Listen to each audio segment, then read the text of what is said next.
tepang deui sareng simkuring kinanti haning tias dina acara Warta Sunda. Simkuring bade ngadugikeun sabaraha warta anu diasupkeun ku redaksi Warta anu kahiji nyaeta Kareta anjlok nomor KA2473 rute Manggarai Bukit Duri lumangsung di antara stasiun Manggarai Sudirman. Rebo, 6 April 2019, sekitar jam 15.16 waktu Indonesia Barat.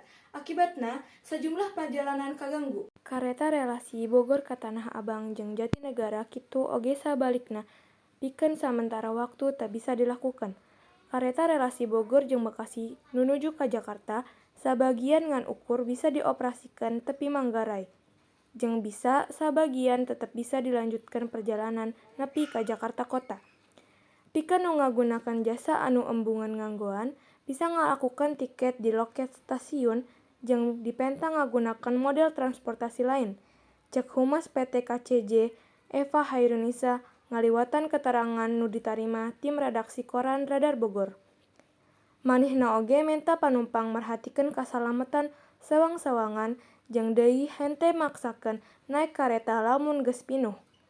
Lamun geus pinuh, mangga dagoan kareta anu salanjutna, cek Eva. Rupina sakitu warta anu parantos didugikeun ku simkuring, kapayunan pamirsa sadayana mugi ieu warta janten manfaat kanggo pamirsa sadayana. Tetep ngajaga kasalamatan, wilujeng tepang deui dina waktos anu kapayun. Hatur nuhun. Wassalamualaikum warahmatullahi wabarakatuh.